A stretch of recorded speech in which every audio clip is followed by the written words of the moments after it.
Welcome to my channel. Durante la cena de Año Nuevo, la nueva esposa de mi hijo salió a atender una llamada de trabajo. Mi nieto la siguió y luego volvió corriendo, con el rostro pálido y temblando. «Abuela, tenemos que irnos de aquí ya. Escuché a mi madrastra hablando sobre ti». 15 minutos después. La policía irrumpió en la casa. Me llamo Socorro Mendoza, pero todos me dicen Coco. Tengo 68 años y pensé que lo había visto todo en esta vida. Me equivoqué. Aquella noche de Año Nuevo, mientras acomodaba las últimas uvas en la mesa del comedor, jamás imaginé que mi mundo entero estaba a punto de explotar. El aroma del pavo recién horneado llenaba mi casa, esa casa colonial del centro que construyó mi abuelo en 1952. Con sus techos altos y sus paredes que guardaban 3 generaciones de risas y secretos. Eran las 11:30 de la noche. La mesa brillaba con mi mantel color marfil bordado a mano, el que saqué solo en las ocasiones más especiales. Había 23 invitados, familia, vecinos, algunos amigos cercanos. Entre ellos estaba ella, Karina, la nueva esposa de mi hijo Rodrigo. Esa mujer que en solo 6 meses había logrado lo que nadie más, dividir a mi familia como quien parte un pan. Estaba sirviendo el ponche de frutas cuando la vi alejarse hacia el pasillo, el celular pegado a la oreja, con esa sonrisa que ya me había aprendido a descifrar. Una sonrisa que no llegaba a los ojos. «Perdón, suegrita, es del trabajo». «Ya sabes cómo es esto en temporada alta», me dijo mientras pasaba, tocándome el hombro con una familiaridad que me revolvía el estómago. Nadie más pareció notarlo. Todos reían, bebían, celebraban la llegada del nuevo año como si nada.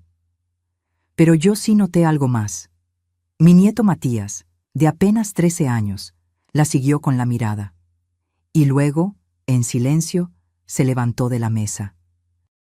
Si esta historia te está atrapando, suscríbete al canal para seguir descubriendo relatos reales que te harán reflexionar sobre la familia, el respeto y la dignidad. Pasaron 3, 4 minutos. Yo intentaba concentrarme en la conversación de don Jacinto sobre el aumento del gas, pero mi mente estaba en otra parte. ¿Dónde estaba Matías? ¿Por qué Karina tardaba tanto? Entonces lo vi. Matías apareció en el marco de la puerta del comedor. Su rostro, normalmente tan lleno de vida, estaba blanco como el papel. Sus manos temblaban. Tenía los ojos abiertos de par en par, como si hubiera visto un fantasma. O algo peor. Caminó directo hacia mí, esquivando a los invitados, tropezando casi con la silla de su tío. Se agachó a mi lado, y cuando me susurró al oído, su voz quebrada me atravesó como un cuchillo. «Abuela, tenemos que irnos, ahora. Escuché todo. Ella habló de ti, de la casa. Dijo que en 15 minutos la policía vendría por ti».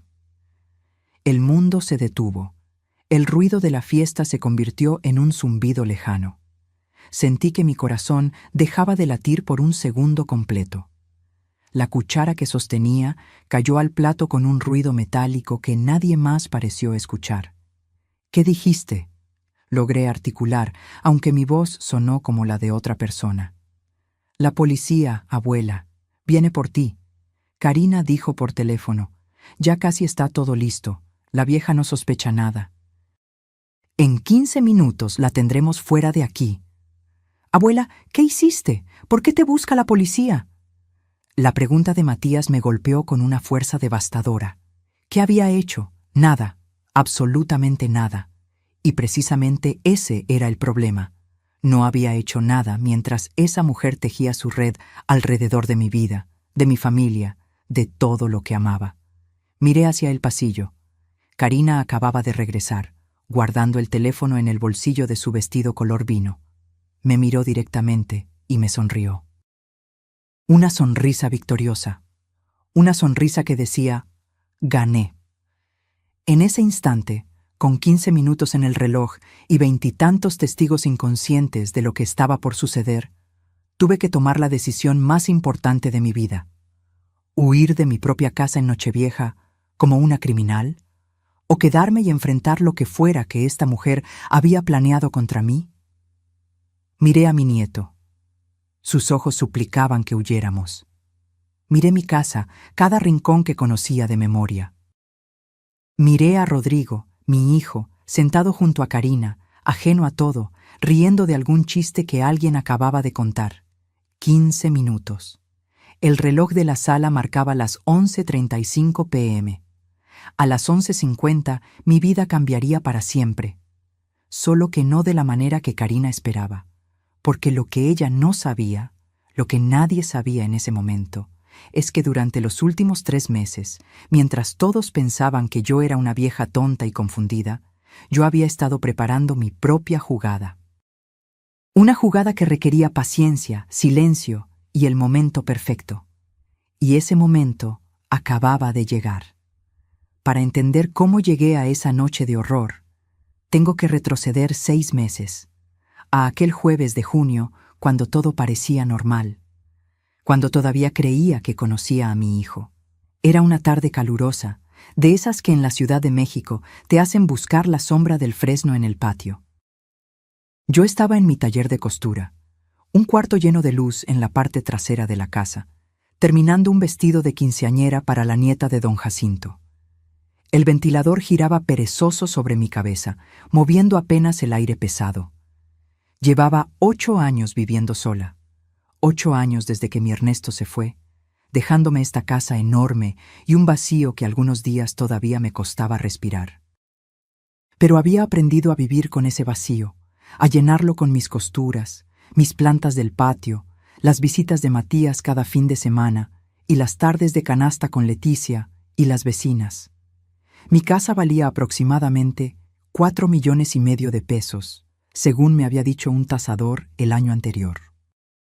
Era una propiedad colonial en pleno centro histórico, con 3 recámaras amplias, patio central con fuente de cantera, techos de viga de madera original y esas ventanas altas que hacían que cada habitación pareciera una capilla. Mi abuelo la construyó ladrillo por ladrillo. Mi padre creció aquí. Yo nací en la habitación que ahora era mi taller. Ernesto y yo criamos a Rodrigo entre estas paredes. Esta casa era más que piedra y cal. Era mi historia completa. El timbre sonó a las 6:30 de la tarde. No esperaba a nadie. Cuando abrí la puerta, ahí estaba Rodrigo, mi único hijo, con su camisa blanca arrugada del trabajo y esa sonrisa nerviosa que usaba cuando tenía algo importante que decir. Y junto a él, ella, Karina. Lo primero que pensé fue, ¿qué joven es? 28 años, me enteraría después. 14 años menor que Rodrigo. Llevaba un pantalón blanco impecable y una blusa color melocotón que seguramente costaba más que mi máquina de coser. Su cabello castaño caía en ondas perfectas sobre sus hombros, maquillaje discreto pero profesional, uñas color nude recién hechas, bolsa de marca, de esas que se reconocen a 3 metros. «Mamá», dijo Rodrigo, y en su voz había algo que no había escuchado en años. Emoción pura. Ella es Karina. Es mamá. Es el amor de mi vida. El amor de su vida. Rodrigo había tenido 3 novias serias antes. Con ninguna había usado esas palabras. Karina extendió su mano, suave, con perfume de lavanda, y me sonrió con una calidez que parecía genuina. «Señora Mendoza, qué honor conocerla por fin. Rodrigo me ha contado tanto sobre usted. Dice que hace el mejor mole de la ciudad». La frase correcta, el tono correcto, la sonrisa correcta, demasiado correcto. Les preparé café de olla mientras ellos se acomodaban en la sala. Observé cómo Karina miraba cada detalle. El reloj de péndulo que había sido de mi abuela, las fotografías en la repisa, el librero de caoba, el tapete persa que Ernesto trajo de un viaje a Monterrey. Sus ojos recorrían todo con una atención que me incomodó, aunque en ese momento no supe por qué. «¡Qué casa tan hermosa!», dijo, aceptando la taza. «Estas construcciones coloniales son joyas arquitectónicas. ¿Cuántos metros tiene?» Una pregunta extraña para una primera visita. 280 metros de construcción, respondí, sin darle más información. Ha estado en la familia desde 1952. Increíble, murmuró, y vi cómo sus ojos hacían un cálculo rápido. Rodrigo me contó que usted es viuda. Debe ser difícil mantener una propiedad así sola. Ahí estaba otra vez, esa preocupación que sonaba ensayada. Me las arreglo bien, dije, manteniendo mi voz neutral. Durante las siguientes 2 horas, Karina fue perfecta. Elogió el café. Preguntó por mi salud con interés aparente. Se rió de las anécdotas de Rodrigo. Cuando le mostré algunas de mis costuras, fingió estar genuinamente impresionada. Me ofreció ayuda para lavar las tazas. Me llamó suegrita con cariño. Pero algo no cuadraba, algo en la forma en que tocaba el brazo de Rodrigo cuando hablaba, como si lo estuviera marcando territorio. Algo en cómo desvió la conversación cada vez que intenté preguntarle sobre su familia, su trabajo, su pasado. «Ay, suegrita, hoy es un día de celebración, ya habrá tiempo para esas charlas», decía con una risita encantadora. Y luego noté el detalle que me heló la sangre. Mientras Rodrigo hablaba sobre un proyecto arquitectónico, Karina sacó su celular. Pensé que revisaba mensajes, pero la vi, con el rabillo del ojo, fotografiando la sala. Rápido, disimulado, como quien no quiere que lo noten. Guardó el teléfono antes de que Rodrigo se diera cuenta. 3 semanas después, Rodrigo llegó con noticias. Se casarían. Habían ido al registro civil. Matrimonio express, sin ceremonia, sin fiesta. Mamá, cuando sabes que es la indicada, ¿para qué esperar? Karina se había mudado a su departamento. Empezaron a visitarme juntos cada fin de semana. Ella siempre con regalos, flores, pan dulce de esa panadería cara de la Condesa, cremas para la piel.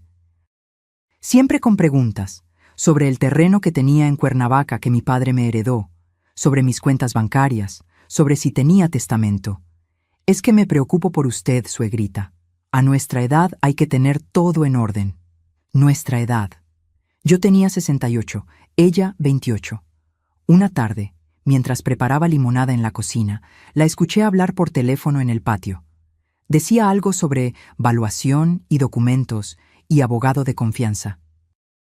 Cuando regresé con las bebidas, ya había colgado y me sonreía como si nada. El anillo de bodas de mi madre desapareció de mi joyero en agosto. Un anillo de oro blanco con 3 esmeraldas que valía unos 120,000 pesos, pero su valor sentimental era incalculable. Lo guardaba en una caja de terciopelo verde oscuro en mi buró. Cuando lo busqué para usarlo en una boda, no estaba. Karina lo encontró 3 días después. «Suegrita, mire lo que estaba detrás de la maceta de la sala. ¿Cómo llegó ahí?» Me lo devolvió con una sonrisa de heroína. Pero el anillo ya no brillaba igual. Lo había llevado a limpiar, dijo. Solo que cuando lo revisé con lupa, noté que las esmeraldas eran más pequeñas. Alguien había cambiado las piedras originales. Se lo dije a Rodrigo. Su respuesta me partió el corazón. «Mamá, ya estás mayor. Seguramente lo confundiste. Karina jamás haría algo así. Ella te adora». Esa noche, sola en mi habitación, sostuve el anillo bajo la lámpara y entendí algo terrible. Mi propio hijo ya no me creía, y esto apenas comenzaba. Septiembre llegó con sus primeras lluvias, y con ellas los cambios comenzaron, pequeños al principio, tan sutiles que si los hubiera contado en voz alta, habría sonado como una vieja paranoica. Pero yo los sentía, como cuando una telaraña te roza la cara en la oscuridad. No la ves, pero sabes que está ahí. Karina empezó a llegar a mi casa con carpetas y revistas de decoración. «Suegrita, mire qué hermoso quedaría este piso laminado en lugar de esas losetas antiguas», decía, señalando fotografías de interiores modernos, fríos, sin alma. «Y estos muebles minimalistas harían que la sala se vea mucho más amplia». Minimalista. Esa palabra que significa deshacerte de todo lo que tiene historia. «Esta casa está perfecta como está», respondí, manteniendo la calma. Ay, pero es que usted ya no ve bien las cosas, suegrita. Con todo respeto, esto parece museo. Necesita renovación, aire fresco. ¿Verdad, amor? Se volvía hacia Rodrigo, que asentía como autómata. Aire fresco. Como si mis 68 años de recuerdos olieran a rancio. Luego vino la sugerencia del terreno. Ese terreno en Cuernavaca que mi padre me dejó, 850,000 pesos de valor según el último avalúo. 2,000 metros cuadrados con vista a las montañas, el lugar donde mi familia pasaba los veranos cuando Rodrigo era niño. Señora Mendoza, Rodrigo y yo estuvimos pensando, comenzó Karina una tarde de octubre, mientras tomábamos té en el comedor. Había empezado a tutearme menos, a usar mi apellido, como si pusiera distancia. Ese terreno está abandonado, solo genera gastos de mantenimiento e impuestos. ¿No sería más inteligente venderlo? Podría invertir ese dinero en algo que le genere rendimientos. No está en venta, dije, cortante. Pero mamá, intervino Rodrigo, Karina tiene razón. Ese terreno solo te cuesta dinero. Ya ni siquiera vas a Cuernavaca. No voy porque tu padre ya no está para acompañarme, le recordé, y vi cómo desviaba la mirada, incómodo. Pero ese terreno es de la familia. Se queda en la familia. Karina sonrió.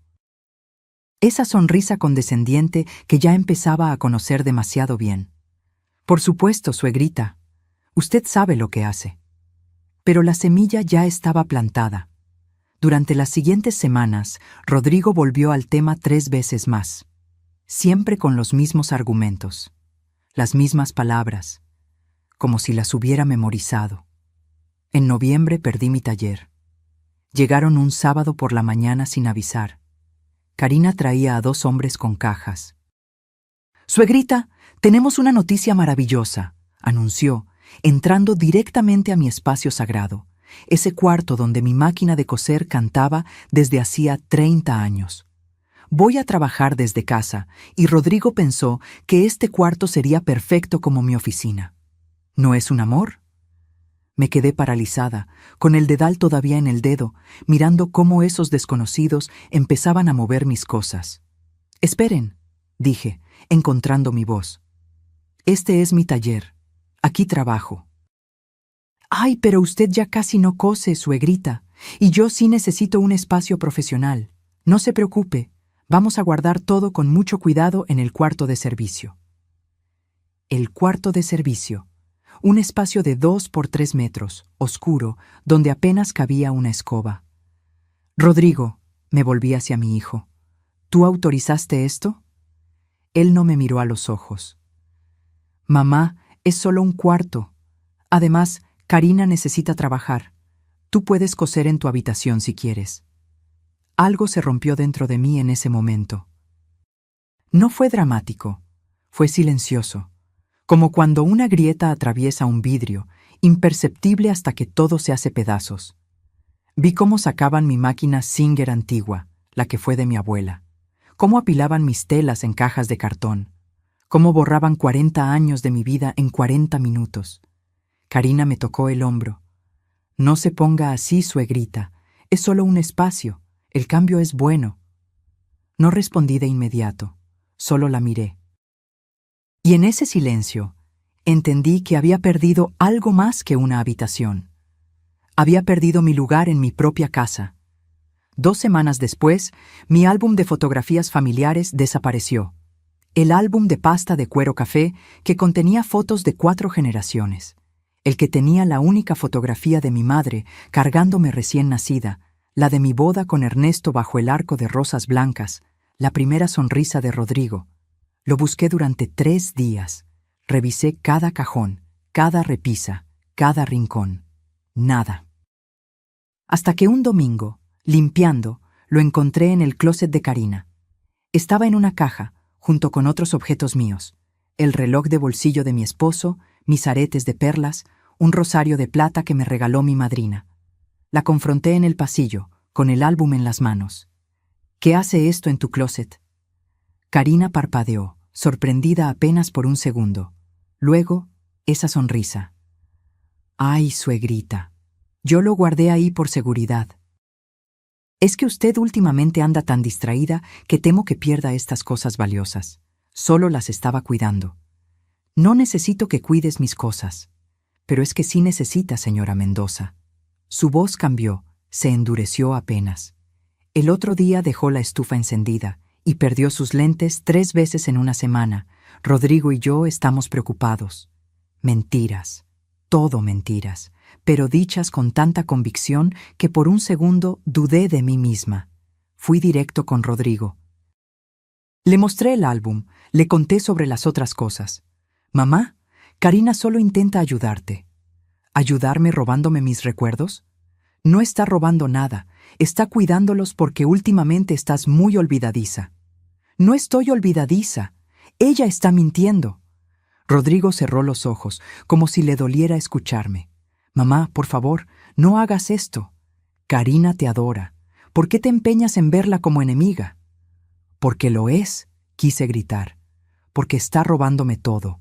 Mi casa, mi espacio, mi hijo, mi vida. Porque cada día que pasa estoy más sola en mi propia casa. Pero no dije nada de eso. Necesito que confíes en mí, susurré. Rodrigo me miró con una expresión que nunca olvidaré, una mezcla de lástima y frustración.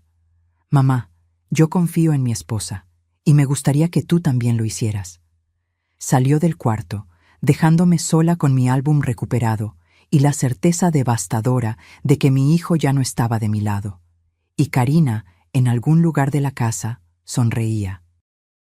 Porque sabía algo que yo todavía no entendía del todo. Esto apenas comenzaba. Diciembre comenzó con frío. Ese frío de la Ciudad de México que se mete en los huesos y no se va ni con 2 cobijas. Pero el frío que yo sentía venía de otro lugar.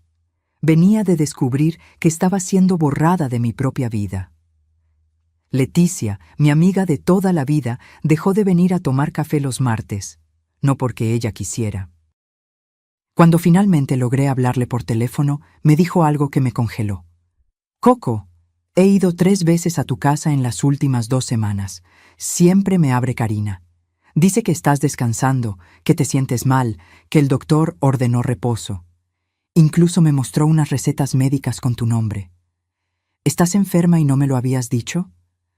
Recetas médicas, con mi nombre, que yo nunca había visto. Leticia, no estoy enferma. Nunca le he dicho a Karina que no quiero visitas. Un silencio largo del otro lado de la línea. Luego, su voz cautelosa. Coco, ¿estás segura de que estás bien? Hasta mi mejor amiga empezaba a dudar de mí. Don Jacinto, mi vecino de 40 años, el que me traía naranjas de su árbol cada domingo, también dejó de tocar mi puerta. Lo vi una tarde en la calle y le pregunté por qué. Doña Coco, me dijo incómodo, rascándose la nuca. Su nuera me pidió que no la molestara tanto. Dijo que usted necesita tranquilidad, que las visitas la alteran. Incluso me enseñó un papel del neurólogo. El neurólogo. Yo no había visto a un neurólogo en mi vida. Don Jacinto, ese papel es falso. Me miró con esa expresión que ya empezaba a reconocer en todos. Compasión mezclada con incredulidad. Como se mira a alguien que está perdiendo la razón. Karina estaba construyendo una narrativa, y lo estaba haciendo tan meticulosamente que hasta yo misma empecé a cuestionarme. ¿De verdad había dejado la estufa encendida como ella decía? ¿Realmente había olvidado 3 citas médicas que supuestamente tenía? ¿Era posible que mi memoria me estuviera fallando? Una tarde, mientras buscaba mis lentes de lectura, los encontré dentro del refrigerador, entre los jitomates y el cilantro. No tenía ningún sentido. Yo nunca haría algo así. ¿O sí? Karina entró a la cocina justo en ese momento, como si hubiera estado esperando. ¡Ay, suegrita! Otra vez guardando cosas en lugares raros. Anoche encontré su cartera en la alacena de las sábanas. Yo no recordaba haber puesto mi cartera ahí, pero ahí estaba. Rodrigo y yo hemos estado pensando, continuó Karina, con esa voz suave que usaba para las peores ideas, que tal vez necesita ayuda, una enfermera, alguien que esté pendiente de usted. No necesito una enfermera.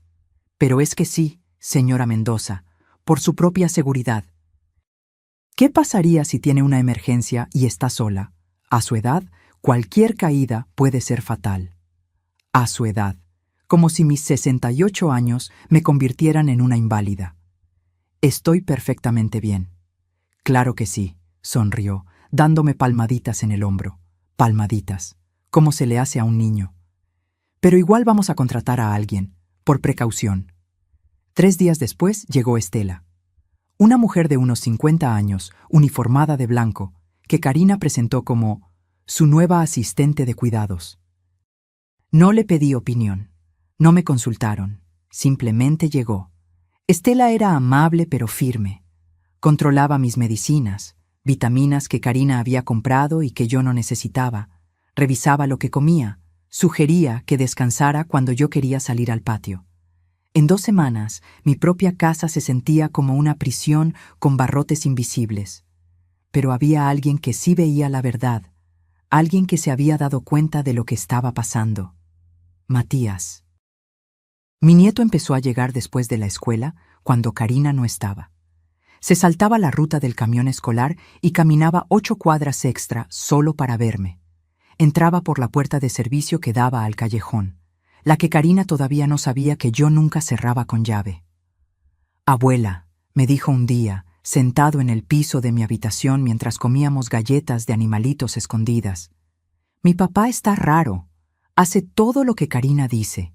Y ella dice cosas horribles de ti cuando mi papá no escucha». «¿Qué tipo de cosas?» Matías bajó la mirada, avergonzado de tener que repetirlo. «Que estás senil, que pronto no vas a poder cuidarte sola, que la casa es demasiado grande para una persona con problemas mentales». «Problemas mentales». Abracé a mi nieto y él me abrazó de vuelta, fuerte, como si tuviera miedo de que me desvaneciera. «No estás loca, abuela, yo sé que no. Lo que pasa es que ella es mala, mala». Una palabra simple de un niño de 13 años que capturaba perfectamente lo que los adultos nos negábamos a ver. La gota que derramó el vaso llegó en una reunión familiar a mediados de diciembre. Rodrigo organizó una cena en un restaurante del centro para celebrar su cumpleaños. Asistieron sus tíos, primos, gente que no veía hace meses. Yo me vestí con mi mejor saco color coral y los aretes de plata que Ernesto me regaló en nuestro aniversario número 30. Estaba emocionada. Finalmente vería a mi familia. Podría hablar con ellos, explicarles lo que estaba pasando. Karina me recibió en la entrada del restaurante con una sonrisa radiante. «Suegrita, qué linda se ve. Venga, la voy a sentar aquí conmigo para cuidarla». Me llevó a una mesa en la esquina, apartada del resto. Durante toda la cena, cada vez que alguien intentaba acercarse a hablar conmigo, Karina intervenía con delicadeza mortal. «Ay, perdón, es que doña Coco se cansa mucho con tanto ruido. Mejor la dejamos descansar, ¿sí? O peor. Tiene días buenos y días malos, ya saben cómo es esto. Hoy está un poquito confundida». Confundida. Yo estaba perfectamente lúcida.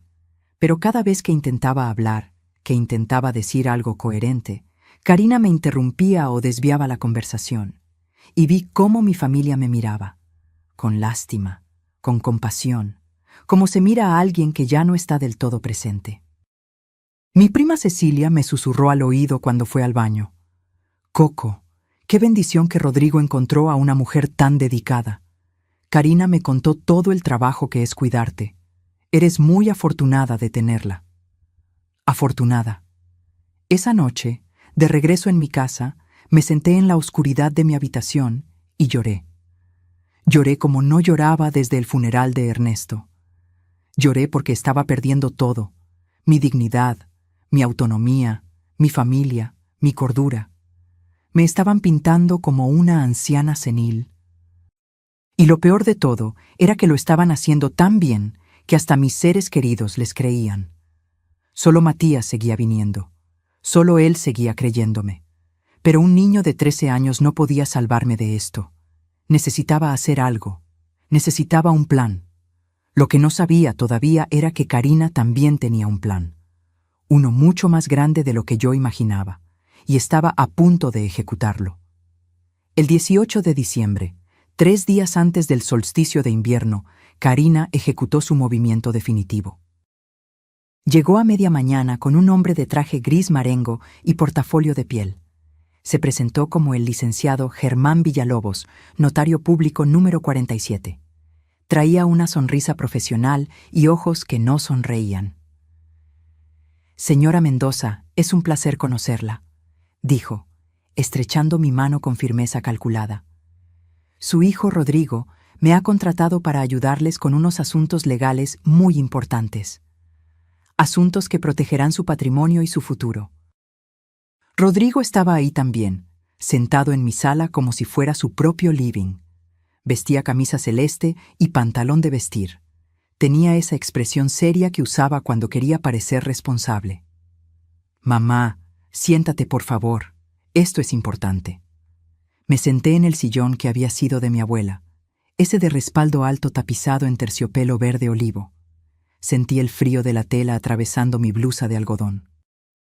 Karina me trajo té de manzanilla en mi taza favorita, la de porcelana con florecitas azules. Un gesto amable que me puso más nerviosa todavía. El notario abrió su portafolio y sacó una pila de documentos. Eran tantos. El papel crujió cuando los extendió sobre la mesa de centro, ese sonido seco que te recuerda que lo que viene es irreversible. «Doña Socorro», comenzó con voz pastosa, «lo que vamos a hacer hoy es asegurar que usted esté protegida. A su edad, es fundamental tener todo en orden legal. Rodrigo, como su único hijo y heredero, debe tener las herramientas para cuidar de usted si algo llegara a pasar. Si algo llegara a pasar. Como si la muerte fuera un accidente de tránsito que podía ocurrir en cualquier esquina». «¿Qué tipo de documentos son estos?», pregunté, intentando leer las letras pequeñas que bailaban frente a mis ojos. Había olvidado mis lentes en la habitación. «Mamá, son poderes generales», explicó Rodrigo, inclinándose hacia adelante, «para que yo pueda manejar tus asuntos si tú no puedes. También hay un testamento actualizado y un fideicomiso para proteger la casa». Proteger la casa. Esas palabras otra vez. No entiendo por qué necesito esto ahora. «Porque es lo responsable, señora Mendoza», intervino Karina, sentándose a mi lado, demasiado cerca. «Imagínese que le pasa algo, un infarto, un accidente. Sin estos documentos, todo se complica. Los trámites se vuelven imposibles. Rodrigo no podría ayudarla». El notario comenzó a explicar cada documento con esa voz monótona que tienen los abogados cuando saben que nadie está escuchando realmente.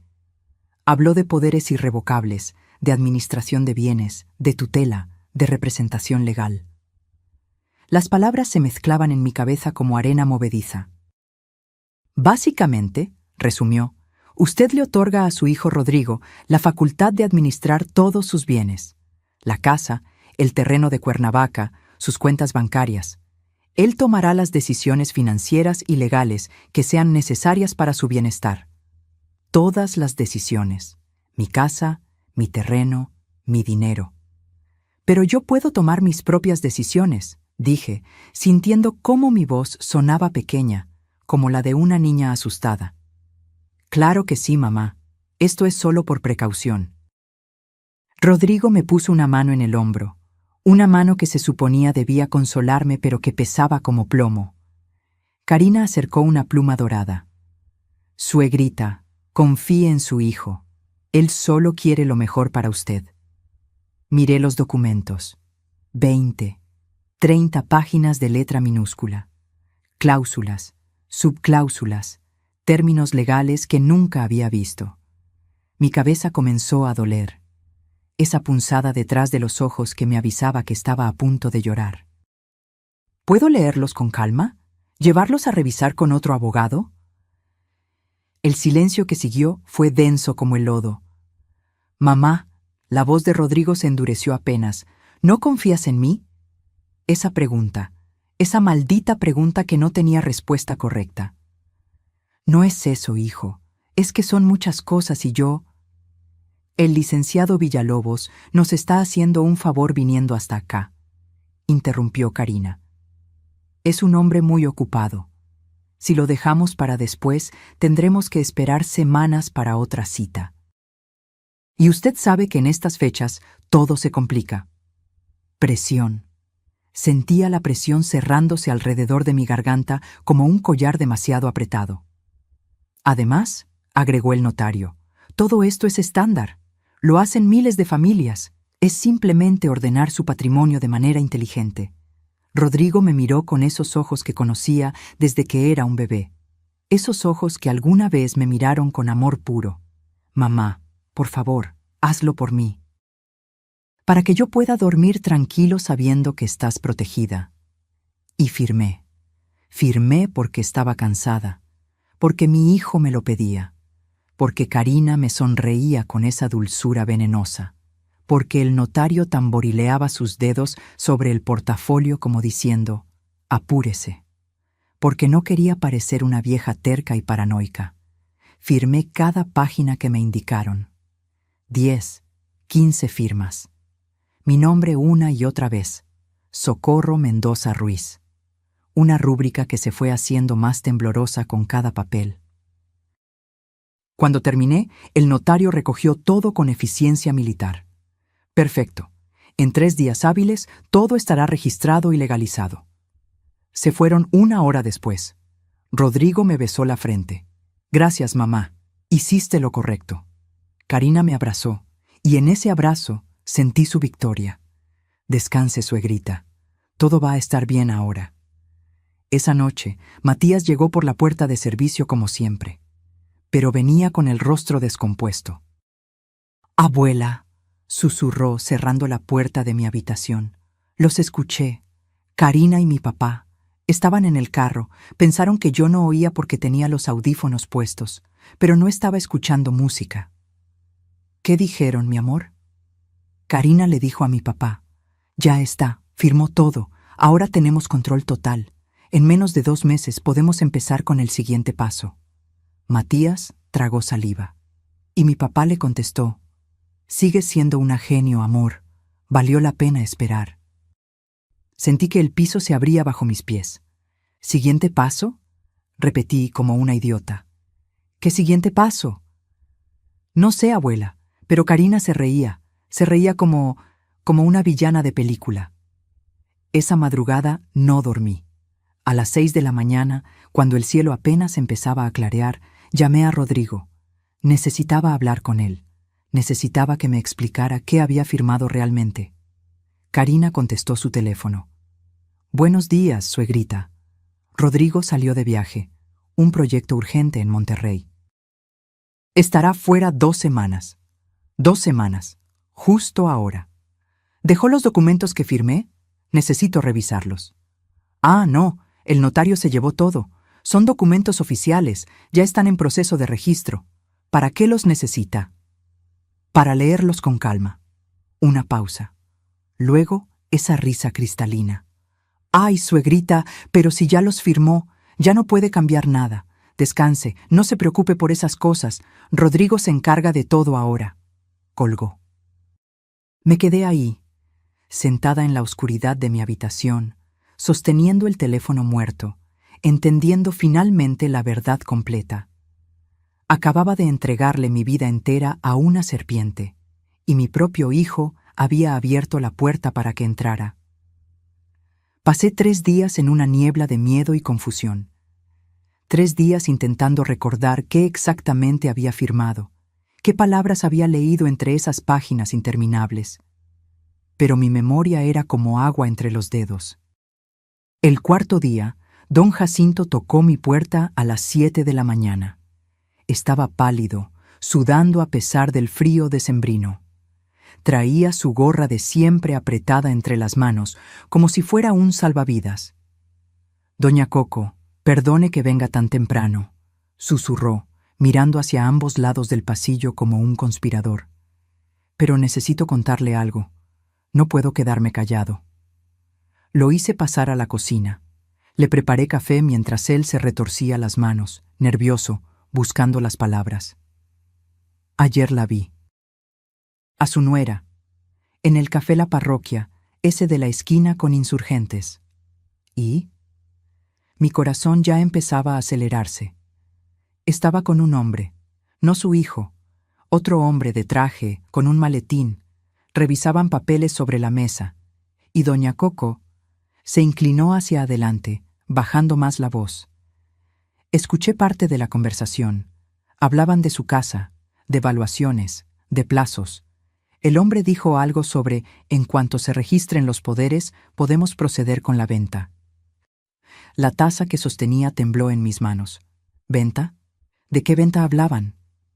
No alcancé a escuchar más, pero doña Coco, ese hombre, lo he visto antes, es agente inmobiliario, tiene una oficina 3 cuadras arriba, se llama Heriberto Campos. Me costó respirar. Las paredes de mi cocina, esas paredes que habían escuchado 70 años de conversaciones familiares, parecían cerrarse sobre mí. Gracias por decirme, don Jacinto. Cuando se fue, me quedé sentada mirando mi café enfriarse. Venta. Karina estaba hablando de vender. ¿Qué? ¿La casa? ¿Mi casa? No podía ser. Rodrigo nunca permitiría eso. ¿O sí? Necesitaba ayuda. Ayuda real, profesional. Alguien que pudiera decirme exactamente qué había firmado y qué significaba. Pensé en Leticia, mi amiga desde la secundaria, abogada jubilada, la única persona en quien podía confiar completamente. Marqué su número con dedos temblorosos. Coco, qué bueno que llamas. Estaba preocupada por ti. Leticia, necesito que me ayudes. Urgente. Nos vimos esa misma tarde en su casa, lejos de oídos indiscretos. Le conté todo, los documentos, el notario, la conversación que Matías escuchó, lo que don Jacinto vio en el café. Leticia me escuchó en silencio, tomando notas en su libreta amarilla de siempre. Cuando terminé, se quitó los lentes y me miró con una seriedad que me heló la sangre. Coco, esto es grave, muy grave. Necesito conseguir copias de esos documentos. ¿Cómo? El notario se los llevó todos. Los notarios están obligados a guardar expedientes. Voy a solicitar copias certificadas. Tú eres la otorgante, tienes derecho. Se levantó, ya marcando números en su teléfono. Mientras tanto, voy a hacer algunas investigaciones. ¿Qué tipo de investigaciones? Sobre Karina. ¿Sabes su apellido completo? Salazar. Karina Salazar. ¿De dónde es? Me di cuenta con horror de que no sabía. En 6 meses, nunca había sabido realmente de dónde venía esa mujer, quiénes eran sus padres, dónde había estudiado. Cada pregunta que hice siempre fue desviada con una sonrisa.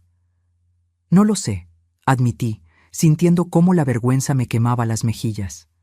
Leticia asintió sin juzgarme. Voy a averiguarlo. Tengo contactos. Dame 3 días. Esos 3 días fueron una tortura. Cada vez que veía a Karina, cada vez que me sonreía con esa dulzura falsa, quería gritarle: «Sé lo que estás haciendo». Pero me callaba. Por primera vez en semanas usé su misma arma. Fingir. Fingí estar confundida. Fingí estar cansada. Fingí ser la vieja tonta que ella necesitaba que fuera. Y mientras tanto, esperé. La llamada de Leticia llegó la tarde del 22 de diciembre. Su voz sonaba diferente. Tensa. «Coco, ven a mi casa. Ahora. Encontré algo». Cuando llegué, había documentos esparcidos por toda su mesa del comedor. Papeles oficiales, impresiones de internet, fotografías. «Siéntate», me dijo, y el tono me dijo que necesitaría estarlo. Me mostró los documentos que había firmado. Leticia los había conseguido a través de un colega que todavía trabajaba. Los leímos juntas, línea por línea. Mi estómago se convirtió en piedra. Poder general irrevocable. Rodrigo podía vender, hipotecar, disponer de cualquier propiedad a mi nombre sin mi consentimiento. El testamento dejaba todo a Rodrigo. ¿Y el fideicomiso? El fideicomiso era una trampa legal que, en la práctica, ponía la casa bajo su control inmediato. «Coco», Leticia me apretó la mano. Con estos documentos, y dado que Rodrigo está casado bajo régimen de bienes mancomunados con Karina, ella también tiene control. Terminé la frase, sintiendo náuseas. Exactamente, pueden vender todo. La casa, el terreno, y legalmente no necesitan tu autorización. Me derrumbé en la silla. Todo mi mundo, todo mi patrimonio, todo lo que mis abuelos construyeron, lo que mis padres cuidaron, lo que Ernesto y yo protegimos durante 40 años de matrimonio. Todo estaba ahora en manos de una mujer que apenas conocía. Pero hay más, dijo Leticia, y su voz tenía un filo de furia contenida. Investigué a Karina Salazar. Tengo una prima que trabaja en el Registro Civil de Guadalajara. Coco. Karina está casada. Ya sé, con Rodrigo. No, con otro hombre, Miguel Ángel Fuentes. Se casaron hace 5 años, nunca se divorciaron. El mundo se detuvo. ¿Qué estás diciendo? Que el matrimonio con tu hijo es bigamia. Es nulo, es un delito federal. Leticia puso frente a mí una copia del acta matrimonial. Ahí estaba, Karina Salazar Medina, casada con Miguel Ángel Fuentes Ramírez, 15 de marzo de 2020, Guadalajara, Jalisco. Esto no es todo, continuó Leticia, sacando más papeles. Encontré casos similares. En Puebla, en 2021, una señora de 73 años denunció a una mujer llamada Karina Salazar por fraude. La mujer se casó con su hijo viudo, obtuvo poderes, intentó vender la casa familiar. El caso se cerró por falta de pruebas, pero el patrón es idéntico. Me mostró artículos de periódicos locales, denuncias archivadas, testimonios.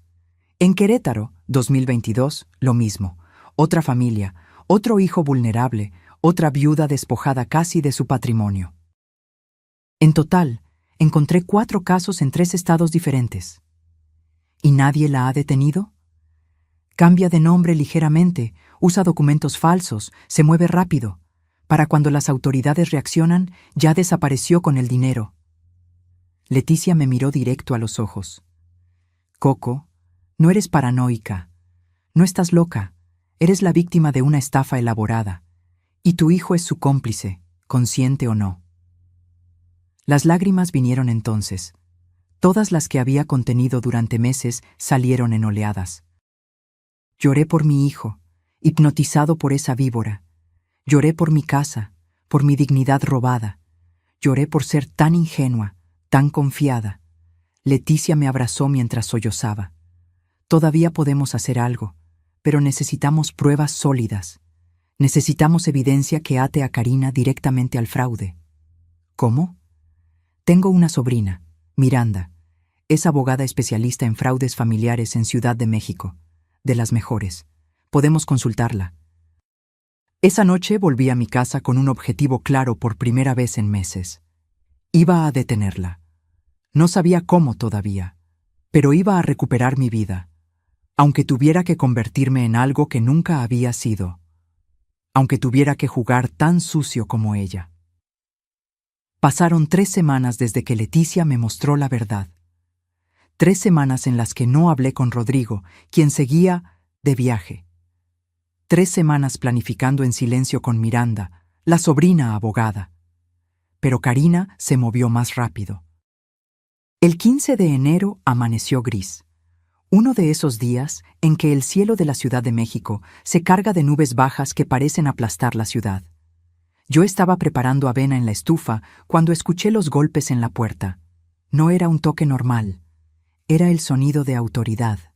Firme, insistente, oficial. Abrí con el delantal todavía puesto, manchado de canela. Karina estaba ahí, pero no venía sola. A su lado había 2 cerrajeros con cajas de herramientas y un hombre de traje oscuro que sostenía una carpeta de piel café. Detrás de ellos, un oficial del juzgado con uniforme y gesto aburrido. «Buenos días, suegrita», dijo Karina con una sonrisa que no llegaba a sus ojos. «Lamento tener que hacer esto, pero es por su propio bien». «¿Hacer qué?». El hombre del traje se adelantó. «Señora Mendoza, soy el licenciado Arturo Sánchez, del juzgado familiar». Traigo una orden de protección temporal. Me extendió unos papeles. Las letras bailaban frente a mis ojos. Leí palabras sueltas: interdicción, incapacidad mental, peligro para sí misma. No entiendo. ¿Qué es esto? Es un procedimiento para protegerla, explicó el licenciado con esa voz burocrática que usan los funcionarios cuando no quieren involucrarse emocionalmente. Su familia solicitó una evaluación de su estado mental. Tenemos aquí un dictamen médico del doctor Osvaldo Prieto, neurólogo, que determina que usted presenta signos de demencia senil avanzada y necesita cuidados especializados. ¿Qué doctor? Yo nunca he visto a ningún doctor Prieto. Karina suspiró teatralmente. Ay, suegrita, por eso mismo. Ya ve cómo está su memoria. El doctor Prieto la revisó hace 2 semanas. Rodrigo la llevó. ¿No se acuerda? Mentiras. Todo era mentira. Rodrigo llevaba 1 mes sin venir. La orden establece que, por su seguridad, debe ser trasladada temporalmente a una residencia geriátrica mientras se completa la evaluación, continuó el licenciado. Y que la propiedad debe ser asegurada para evitar que usted se lastime o cause daños. ¿Asegurada? Mi voz subió de volumen. Esta es mi casa. No pueden sacarme de mi propia casa. Señora, por favor, no se altere. El oficial se acercó, poniendo una mano en su cinturón donde colgaba la macana. Solo cumplimos con la orden judicial. Los cerrajeros ya estaban entrando. Karina les indicaba con gestos: cambien esa cerradura primero, luego esa. Esto no podía estar pasando. No era real. Esperen, llamen a mi abogada. Esto es ilegal. Suegrita, por favor. Karina se acercó, intentando tomarme del brazo. Retrocedí como si quemara. No queremos usar la fuerza. Sea razonable. Esto es temporal, solo hasta que se sienta mejor. Los vecinos empezaban a asomarse. Doña Margarita de enfrente, el señor Campos de al lado, la familia Herrera de la esquina. Vi sus caras de curiosidad y lástima a través de sus ventanas. Me estaban sacando de mi casa frente a todo el vecindario. Tengo derechos, dije, sintiendo cómo las lágrimas empezaban a nublar mi vista. No pueden hacer esto sin un juicio, sin que yo me defienda. Ya hubo una audiencia preliminar, respondió el licenciado, revisando sus papeles. Su hijo Rodrigo compareció como familiar responsable. El juez determinó que existía riesgo inmediato. Rodrigo no está ni en la ciudad. Llegó ayer específicamente para esto. Karina sonrió. Está en un hotel, esperando a que todo se resuelva. No quiso venir porque le duele mucho verte así, pero firmó todo lo necesario. El sonido de un taladro perforando mi puerta principal me atravesó como una bala. Estaban cambiando las cerraduras. Estaban sellando mi casa mientras yo seguía adentro. No pueden. Mi voz se quebró. Y entonces escuché el grito. ¡Abuela! Matías apareció corriendo por el pasillo. Acababa de llegar de la escuela, todavía con su mochila al hombro. Su rostro estaba desencajado, lleno de terror. ¿Qué le están haciendo a mi abuela? Se lanzó hacia mí, abrazándome con esa fuerza desesperada de los niños cuando tienen miedo de que algo terrible esté pasando. Matías, cariño, vete a casa, dijo Karina con voz dulce. Esto es cosa de adultos. No van a sacar a mi abuela de su casa. Ella no está loca. Tú eres la que está mal. El oficial se acercó. Niño, no compliques las cosas. Mi abuela tiene razón. Ustedes están robando. Matías me apretó más fuerte, como si pudiera protegerme con su cuerpo delgado de 13 años. Llamen a la policía de verdad. Esto es un robo. Karina perdió un segundo su máscara. La vi. Una sombra de irritación cruzó su rostro perfecto. Rodrigo, dijo al teléfono que acababa de sacar. Tu hijo está aquí haciendo un escándalo. Necesito que vengas a controlarlo. Pero entonces pasó algo que no esperaba. Don Jacinto salió de su casa. Luego doña Margarita. Después los Herrera. Uno por uno, mis vecinos de 40 años comenzaron a acercarse. «¿Qué está pasando aquí?», preguntó don Jacinto con su voz grave. «Un asunto familiar privado», respondió el licenciado, incómodo. «Les pido que se retiren». «Doña Coco es nuestra vecina desde que yo era niña», intervino doña Margarita cruzando los brazos. «No vamos a dejar que se la lleven así como así. ¿Tienen orden de desalojo? Muéstrenla». «Es una orden de protección, no de desalojo», aclaró el oficial. «¿Protección de qué? ¿De su propia casa?». Don Jacinto se plantó frente a la puerta. «Esa señora está perfectamente bien de la cabeza. La veo todos los días, conversa normal, hace sus cosas. Esto huele mal». Los cerrajeros se detuvieron, mirando la escena con incomodidad. El licenciado sudaba a pesar del frío. Karina apretaba el teléfono con tanta fuerza que sus nudillos se pusieron blancos. «Si no se retiran, tendré que llamar a la policía», amenazó el oficial. «Llámela», retó don Jacinto, «y cuando llegue, explicará con qué autoridad están desalojando a una anciana de su propiedad basándose en un papel que nadie ha verificado». Hubo un momento de tensión donde todo pudo explotar. Matías lloraba en silencio contra mi hombro. Yo temblaba tanto que apenas podía sostenerme en pie. Finalmente, el licenciado guardó sus papeles. «Esto no se va a quedar así. Volveremos con más autoridad. Cuando vuelvan, traigan una orden real», dijo doña Margarita. Karina me miró con un odio puro que ya no intentó esconder. «Esto solo retrasa lo inevitable, suegrita. Al final, usted saldrá de esta casa, de una forma u otra». Se fueron. Los cerrajeros, el licenciado, el oficial. Karina fue la última en irse, caminando con esos tacones que hacían clic, clic, clic sobre las baldosas de mi entrada. Cuando la puerta se cerró, mis piernas cedieron. Caí al piso. Matías y don Jacinto me sostuvieron, pero ya no tenía fuerzas. Lloré como no había llorado en mi vida. Sollozos que salían desde lo más profundo, desde un lugar de dolor que no sabía que existía. Me habían humillado frente a mis vecinos. Me habían tratado como una demente. Habían intentado arrancarme de mi hogar como si fuera basura. Y mi hijo, mi propio hijo, había firmado los papeles para que eso sucediera. Esa noche, sola en mi habitación, con la puerta asegurada y Matías durmiendo en el sillón de la sala porque se negó a irse, encontré la fotografía de Ernesto en mi buró. La tomé con manos temblorosas. «Mi amor», le susurré a esa imagen en blanco y negro. «¿Qué hago? Me quitaron a nuestro hijo. Me están quitando todo». Y en el silencio de esa habitación oscura, algo cambió dentro de mí. Dejé de sentir miedo y empecé a sentir furia. Lloré durante 3 días completos. El primer día lloré por mi hijo perdido, por el niño que alguna vez construía castillos de arena en Cuernavaca y que ahora firmaba documentos para sacarme de mi casa. El segundo día lloré por mi ingenuidad, por haber abierto mi puerta a esa víbora con sonrisa de porcelana.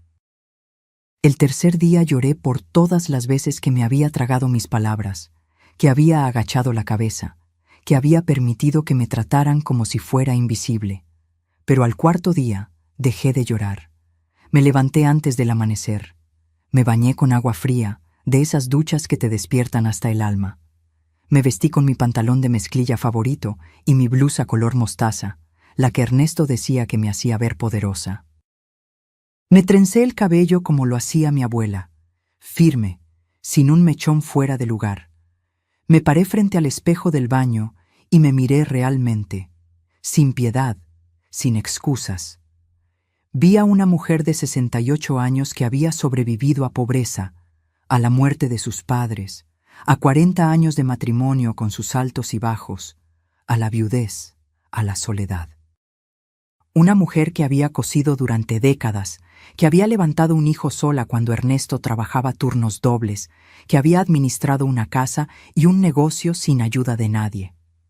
«No eres una víctima», me dije a mi reflejo. «Eres Socorro Mendoza, y nadie, absolutamente nadie, te va a arrebatar lo que es tuyo. Mi voz sonó diferente, más grave, más firme. Ese mismo día llamé a Miranda, la sobrina de Leticia. Nos vimos en una cafetería del centro, lejos de miradas conocidas. Era una mujer de unos 35 años, con lentes rectangulares y una carpeta llena de notas. Nada de sonrisas falsas, nada de condescendencia. «Señora Mendoza», me dijo después de escuchar mi historia completa, «lo que voy a decirle no es agradable. Karina tiene ventaja legal. Los documentos que firmó son válidos. La orden de interdicción, aunque se detuvo, puede reactivarse. Y su hijo está de su lado, lo cual complica todo». «¿Entonces ya perdí?» No dije eso. Miranda se inclinó hacia adelante, bajando la voz. «Dije que ella tiene ventaja, pero las estafadoras como Karina cometen errores, se confían, y cuando lo hacen, dejamos de jugar en su terreno y empezamos a jugar en el nuestro. ¿Qué necesitas que haga? Primero, fingir. Necesito que sea la señora confundida, que Karina espera que sea. Baje la guardia de ella, hágala sentir que ganó». Cada palabra que Miranda decía tenía sentido. Karina esperaba resistencia, drama, pleitos. No esperaría sumisión. Segundo, evidencia. Necesitamos probar el fraude de manera irrefutable. Grabaciones, documentos, testigos. Tengo a Matías. Mi nieto escuchó conversaciones. Un menor puede declarar, pero necesitamos más. Necesitamos pruebas directas que vinculen a Karina con el engaño. Pasé la siguiente semana investigando en silencio. Miranda me enseñó a usar aplicaciones de grabación en mi viejo celular. Me mostró cómo documentar cada conversación sospechosa, cada amenaza velada. Y descubrimos algo más. Miranda tenía un contacto en el Registro Civil de Guadalajara. No solo confirmó el matrimonio de Karina con Miguel Ángel Fuentes, descubrió que ese hombre había estado visitando la Ciudad de México. Había registros de hotel, recibos de restaurantes. Karina no estaba sola en esto. «Están trabajando juntos», me explicó Miranda una tarde, mostrándome fotografías que su investigador privado había tomado. Karina seduce, se casa, obtiene poderes. Miguel Ángel maneja la parte de venta y lavado de dinero. Han hecho esto al menos 4 veces en los últimos 6 años. Vi las fotos. Karina y Miguel Ángel sentados en un restaurante de la zona rosa, revisando documentos. Karina entregándole un sobre grueso. Miguel Ángel besándola en los labios. Mi hijo era solo una pieza más en su juego. ¿Qué hacemos con esto? Esperamos el momento perfecto para usarlo. Mientras tanto, usted sigue con la actuación. Y actué. Cuando Karina venía, yo estaba confundida. Olvidaba dónde ponía las cosas. Preguntaba por Rodrigo con voz temblorosa. Le agradecía por cuidarme tan bien. Vi cómo relajaba sus hombros, cómo su sonrisa se volvía más auténtica, cómo empezó a hablar por teléfono sin esconderse tanto. Matías se volvió mi aliado secreto. Ese niño de 13 años tenía más valor que muchos adultos. Instalamos juntos cámaras minúsculas en la sala, en el comedor, en los lugares donde Karina más hablaba. Eran del tamaño de botones, compradas en una tienda de espionaje que Miranda conocía. «Abuela», me dijo Matías una tarde mientras ajustábamos una cámara detrás del reloj de péndulo, «cuando esto termine, ¿vas a perdonar a mi papá?» La pregunta me dolió más que cualquier humillación. «No lo sé, mi amor. Primero necesito salvarnos. Luego veremos si hay algo que perdonar». Las grabaciones comenzaron a dar frutos. Capturamos a Karina hablando con Miguel Ángel sobre liquidar la propiedad antes de marzo.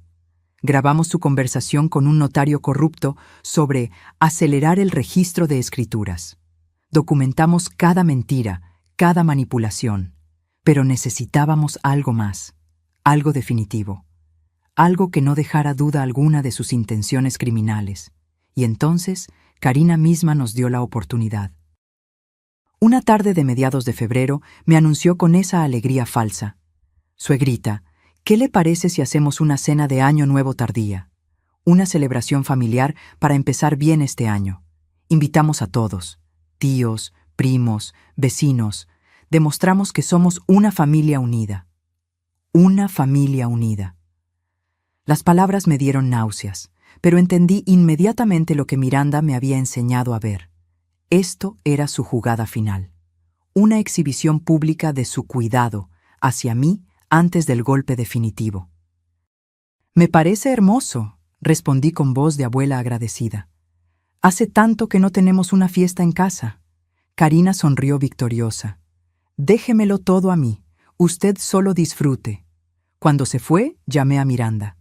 «Va a hacer la cena, la fecha perfecta para su plan final».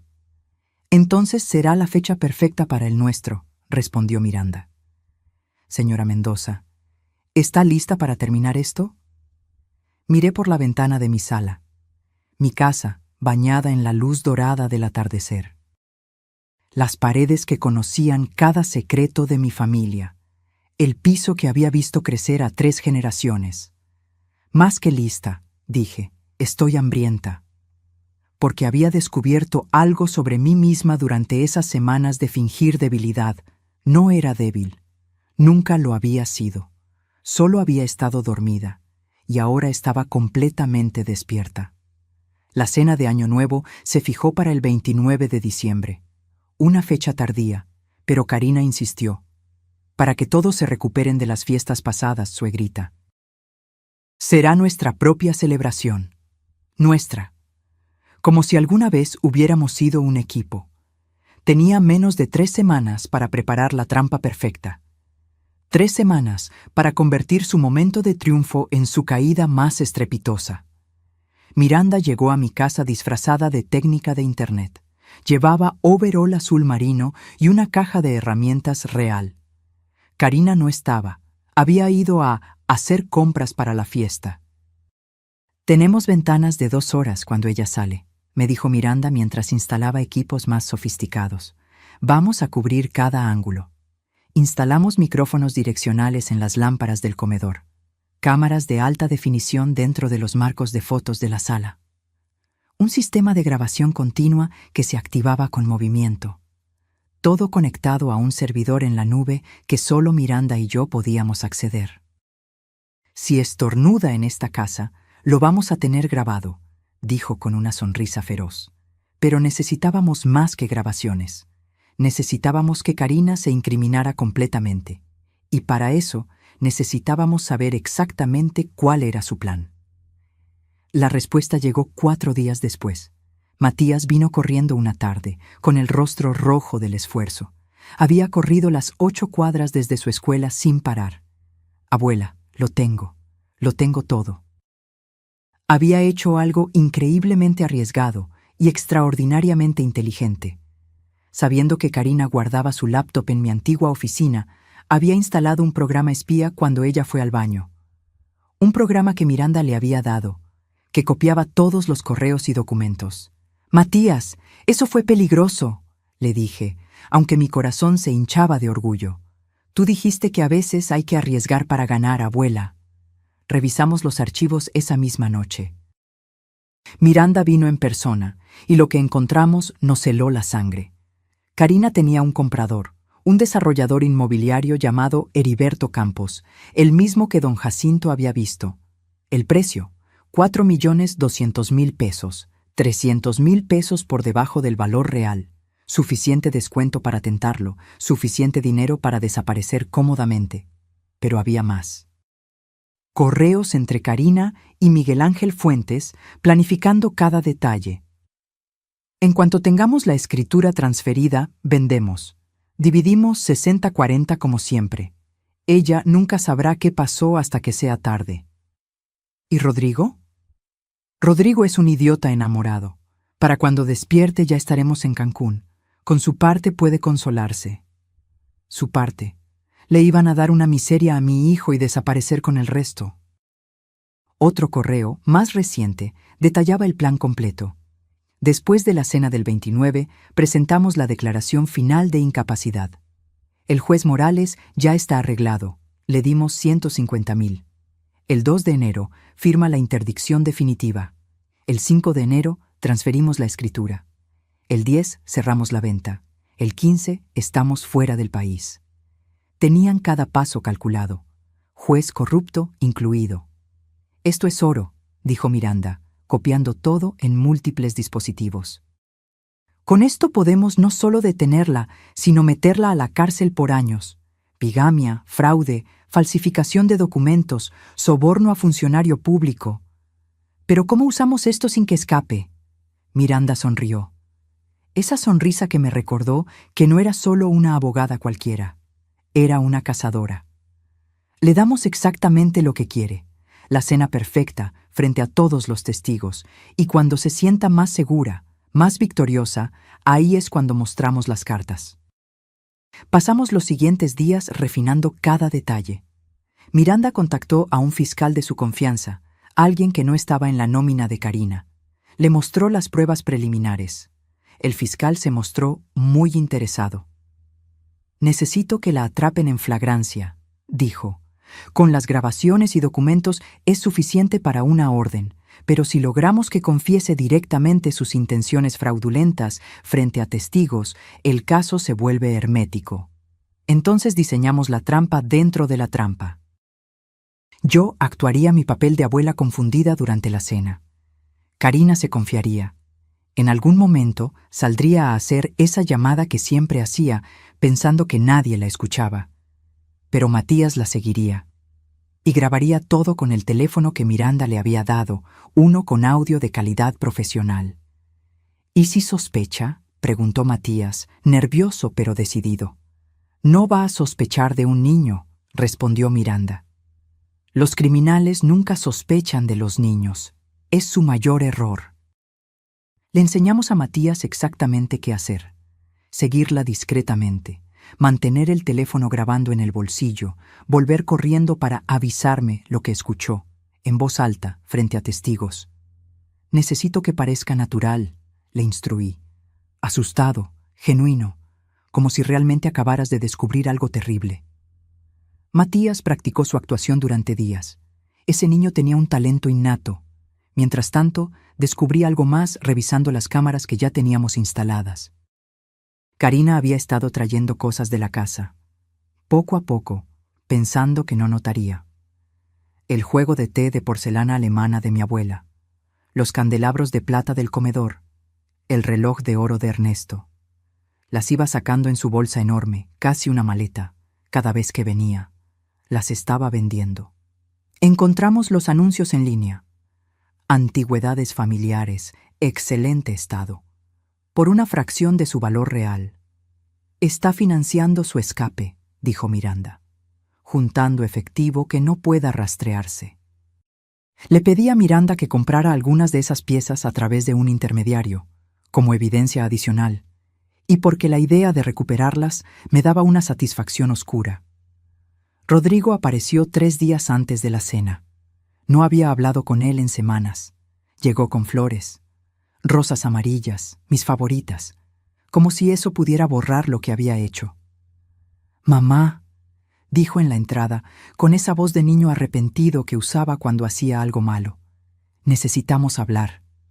Lo dejé pasar, actuando. Siempre actuando. Sé que has estado molesta, sé que lo de la orden fue fuerte, pero tienes que entender que solo nos preocupamos por ti.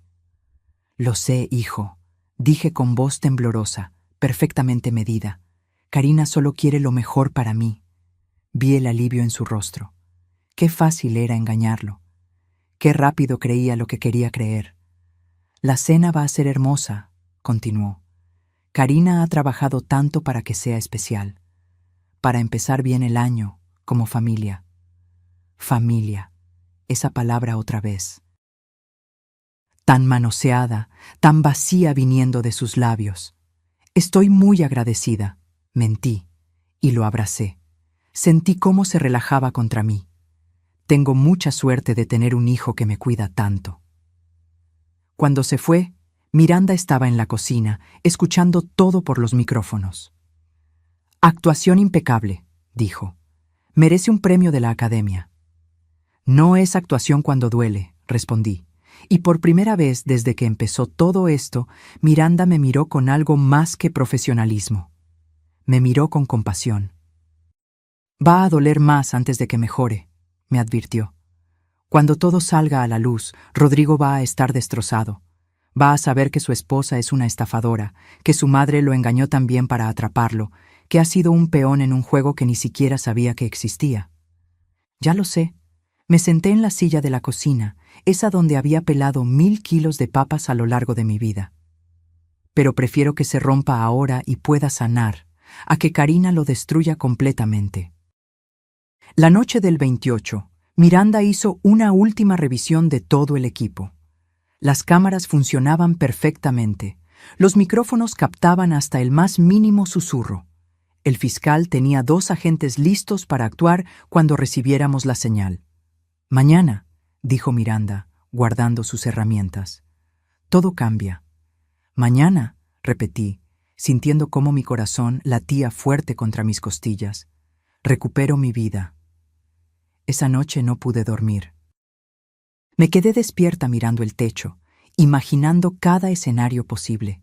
Karina arrestada, Rodrigo llorando, la familia en shock, los vecinos murmurando. ¿Estaba haciendo lo correcto? Miré la fotografía de Ernesto en mi buró, la misma que había mirado el día que decidí dejar de llorar. Dime que estoy haciendo lo correcto, le susurré. Y en el silencio de esa habitación, en la quietud de la madrugada, sentí algo. No fue su voz. Fue algo más profundo. Una certeza que venía de ese lugar donde el amor y la fuerza se encuentran. Estaba haciendo lo único que podía hacer. Estaba sobreviviendo. Y llegamos al momento donde empezó esta historia. La noche del 29 de diciembre. La mesa brillando con mi mantel color marfil. El aroma del pavo llenando cada rincón de mi casa. 23 invitados celebrando sin saber que estaban a punto de presenciar algo que jamás olvidarían. Yo había pasado todo el día preparando, no solo la cena. Me había preparado yo misma, mentalmente, emocionalmente, como un boxeador antes de subir al ring. Miranda estaba afuera, en un auto estacionado 3 casas más allá, monitoreando todas las cámaras y micrófonos desde su laptop. El fiscal y 2 agentes esperaban su señal en un vehículo sin identificación en la esquina. Matías conocía su papel. Me había abrazado antes de que llegaran los invitados. «Vamos a ganar, abuela. Vamos a ganar». Karina había llegado temprano, por supuesto. Vestida con un vestido color vino que probablemente costaba más que mi refrigerador. Perfecta, radiante, lista para su momento de gloria. «Suegrita, todo se ve hermoso», me dijo, besándome la mejilla. «Un beso de Judas. Esta noche va a ser especial, lo presiento». «Yo también», respondí, y no mentía. Los invitados fueron llegando. Rodrigo y Karina jugaban a ser la pareja perfecta, atentos, cariñosos. Él me traía agua, ella me ajustaba la silla. Teatro puro. Don Jacinto estaba ahí con su esposa. Leticia con su mirada cómplice. Los tíos, los primos, la familia Herrera. Todos comiendo, bebiendo, riendo, sin saber que el piso bajo sus pies estaba a punto de abrirse. A las 11 de la noche, cuando ya todos estaban relajados con el ponche y el pavo, Karina sacó su teléfono. Lo vi. Ese gesto que ya conocía también. «Perdón, suegrita, es del trabajo. Ya sabes cómo es esto en temporada alta». Se alejó hacia el pasillo, hacia el estudio que alguna vez fue mi taller de costura. Matías me miró. Yo asentí casi imperceptiblemente. Mi nieto se levantó de la mesa con naturalidad, como si fuera al baño. Nadie notó nada. Los adultos seguían en sus conversaciones, ajenos a todo. Pasaron 3 minutos que se sintieron como horas. Yo intentaba mantener la compostura, sonreír a los comentarios de don Jacinto sobre el precio de la gasolina, pero mi corazón latía tan fuerte que pensé que todos podrían escucharlo. Y entonces apareció Matías, corriendo por el pasillo. Su rostro estaba blanco como el papel. Sus manos temblaban visiblemente. Tenía los ojos abiertos de par en par, llenos de un terror que no tenía que fingir porque era real. Había escuchado cosas que ningún niño debería escuchar sobre su familia. Tropezó con la silla de su tío, casi cayendo. Todos se voltearon a mirarlo. «Abuela». Su voz salió quebrada, ahogada. «Abuela, tenemos que irnos. Ahora. Escuché todo. Ella habló de ti». El comedor se quedó en silencio. El tipo de silencio que se siente pesado, denso. «¿Qué pasó, Matías?» Rodrigo se levantó confundido. «Karina». Matías jadeaba, intentando recuperar el aliento. Estaba hablando por teléfono. Dijo que en 15 minutos la policía vendría por la abuela, que la vieja no sospecha nada. «¿Qué hiciste, abuela? ¿Por qué te busca la policía?» Todos empezaron a hablar al mismo tiempo, voces superpuestas, confusión, shock. Karina apareció en ese momento, guardando el teléfono en su bolso. Su rostro mostró sorpresa genuina por medio segundo, antes de componerse. «Ay, Matías, ¿qué estás diciendo? Creo que malinterpretaste». «No malinterpreté nada». Matías sacó su teléfono del bolsillo. «Lo grabé todo». El rostro de Karina palideció. Apenas. Pero yo lo vi. «Matías, dame ese teléfono», dijo Rodrigo, extendiendo la mano. «No, necesitan escuchar esto». Matías puso el audio en altavoz. La voz de Karina llenó el comedor. Clara, inconfundible. «Ya casi está todo listo, mi amor». La vieja firmó todo lo que necesitábamos. En 15 minutos, cuando lleguen los del juzgado con la orden definitiva, la declaran oficialmente incapaz y nosotros tomamos control total. Campos ya tiene el dinero listo para cerrar la venta el 5 de enero, 4.200.000. Nos vamos a Cancún el 15 como planeamos. Silencio absoluto. «Mi amor», continuaba la voz grabada de Karina. «Rodrigo todavía no sabe nada, ¿verdad? Perfecto. Cuando descubra que la casa ya se vendió, le decimos que su mamá lo autorizó antes de perder la cabeza completamente. Para entonces ya estaremos fuera del país con nuestra parte». Y luego, la voz de un hombre. Miguel Ángel Fuentes. Su verdadero esposo. «Eres brillante, amor. Esta fue la mejor que hicimos. El idiota de Rodrigo ni siquiera sospechó que sigues casada conmigo». Una risa compartida. Escalofriante en su frialdad. El teléfono seguía reproduciendo, pero nadie escuchaba ya. Todos miraban a Karina. Rodrigo estaba paralizado. Su rostro pasó por una docena de emociones en segundos. Confusión, incredulidad, comprensión, horror, devastación. «Karina». Su voz salió como un susurro roto. «¿Qué es esto?» «Rodrigo, yo puedo explicar». Karina dio un paso hacia él, pero él retrocedió como si quemara. «¿Estás casada con otro hombre?»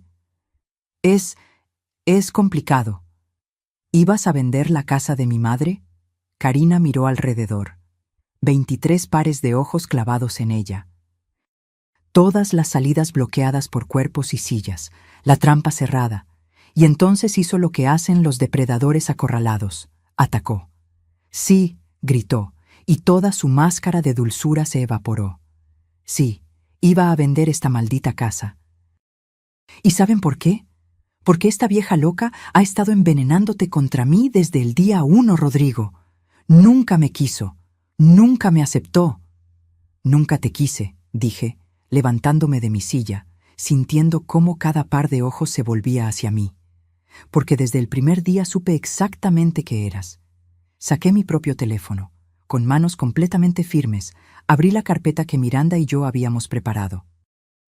«Karina Salazar Medina», dije, mi voz clara y fuerte, nada de la anciana confundida que había fingido ser.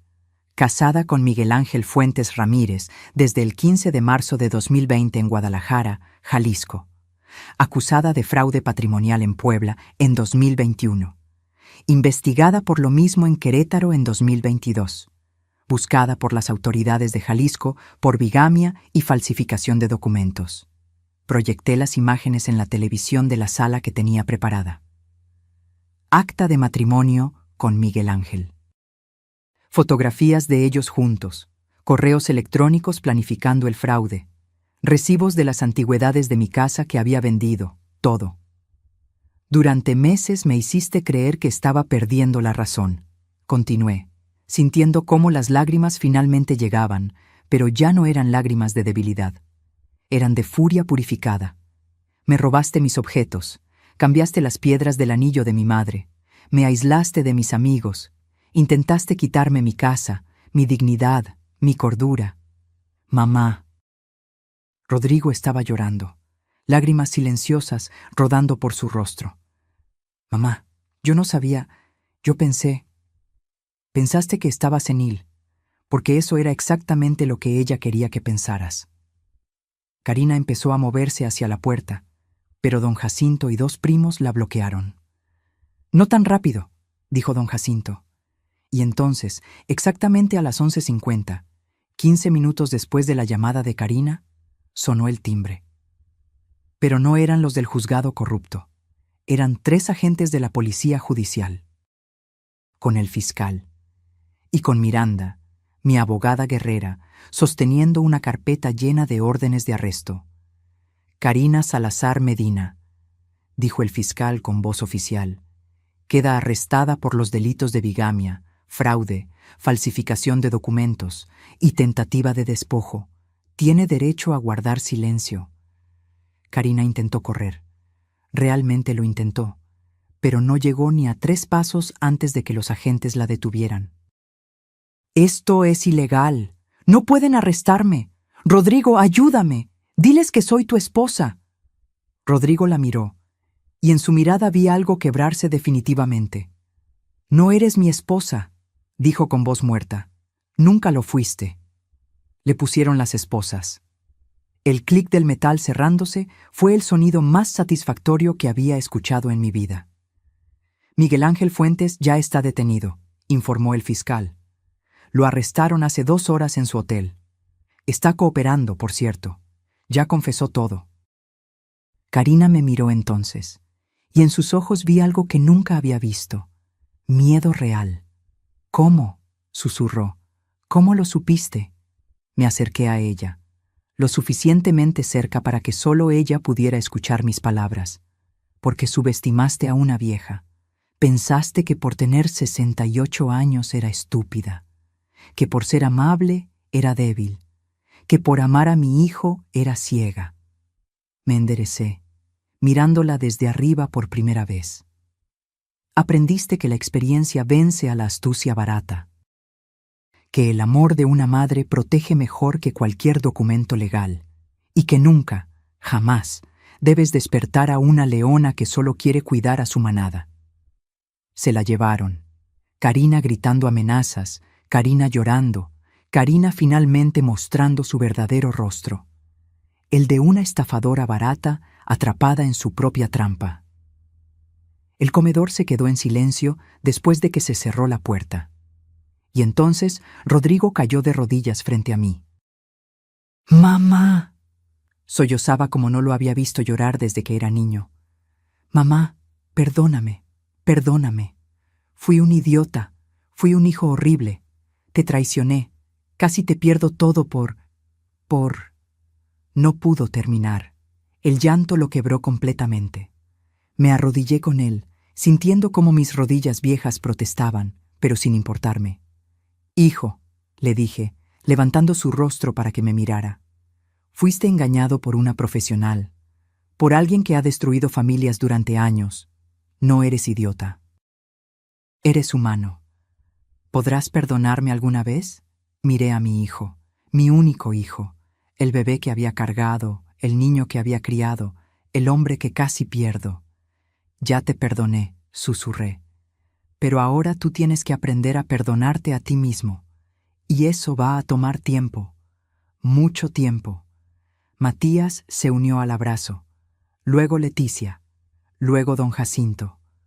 Uno por uno, todos los que amaba me rodearon en ese abrazo masivo que era parte celebración, parte catarsis, parte duelo por lo que casi perdemos.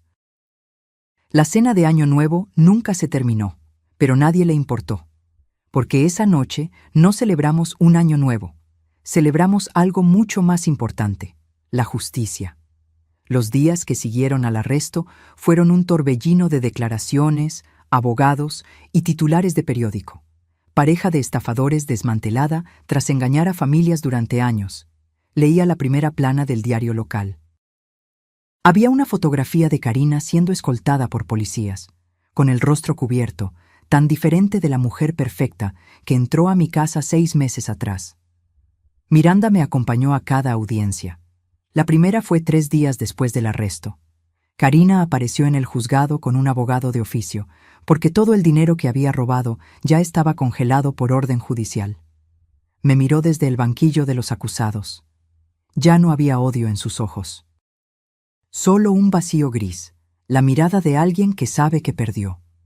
El fiscal presentó las pruebas, las grabaciones, los correos electrónicos, los documentos falsificados, el testimonio de Miguel Ángel que, efectivamente, había cantado todo a cambio de una reducción de sentencia.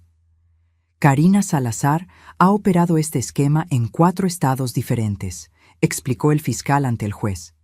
Seduce a hombres vulnerables, generalmente viudos o divorciados con madres mayores. Se casa, obtiene poderes legales fraudulentos, vende las propiedades y desaparece. En total, ha defraudado a 7 familias por más de 23 millones de pesos. 23 millones. 7 familias destruidas. Yo podría haber sido la 8ª. El juez dictó prisión preventiva sin derecho a fianza. Riesgo de fuga evidente, sentenció. Karina también enfrentó cargos por bigamia. Su matrimonio con Rodrigo fue anulado oficialmente el 8 de enero, como si nunca hubiera existido. Como borrar un error de tinta en un documento importante. Miguel Ángel Fuentes recibió 6 años de prisión por fraude y asociación delictuosa. Karina, por tener antecedentes y ser la cerebro de la operación, recibió 8 años, sin posibilidad de reducción por buena conducta durante los primeros 4 años. 8 años. No era suficiente para todo el daño que había causado, pero era algo. También descubrimos al juez corrupto que Karina había sobornado. El juez Morales fue arrestado 2 semanas después. Su carrera destruida, su reputación manchada para siempre. Enfrentaría su propio juicio. La justicia es lenta pero llega, me dijo Miranda después de la sentencia. No siempre de la forma que queremos, pero llega. Pero la justicia legal era solo una parte. La justicia familiar era más complicada. Rodrigo se mudó de vuelta a su departamento. No podía verme a los ojos durante las primeras semanas. La vergüenza lo consumía como ácido. Una tarde de febrero, 2 meses después del arresto, tocó mi puerta. Traía una carta escrita a mano. «Mamá», dijo con voz ronca, «no sé si algún día podré compensarte por lo que te hice. Escribí esto porque las palabras habladas se las lleva el viento, pero las escritas quedan». La carta tenía 5 páginas. En ella, Rodrigo detallaba cada momento en que Karina lo había manipulado, cada mentira que le había creído, cada señal de advertencia que había ignorado. Reconocía su cobardía, su ceguera voluntaria, su traición a la mujer que le dio la vida. «No te pido perdón porque no lo merezco», terminaba la carta. «Solo te pido una oportunidad de demostrarte, con el tiempo, que puedo volver a ser el hijo que criaste». Lo abracé, porque era mi hijo, porque todos cometemos errores, porque el amor de madre no se apaga, aunque duela tanto que desearías que lo hiciera. Pero establecí condiciones, claras, firmes, innegociables. «Vas a terapia», le dije. «Individual y después, cuando yo esté lista, familiar. Vas a aprender a reconocer manipulación, a establecer límites, a no perderte en otra persona nunca más». Aceptó inmediatamente. «Y no heredas esta casa, no todavía». Eso lo sorprendió. «Mamá, yo no...» «Escúchame bien, Rodrigo, esta casa es mi vida. Casi la pierdo por confiar en la persona equivocada.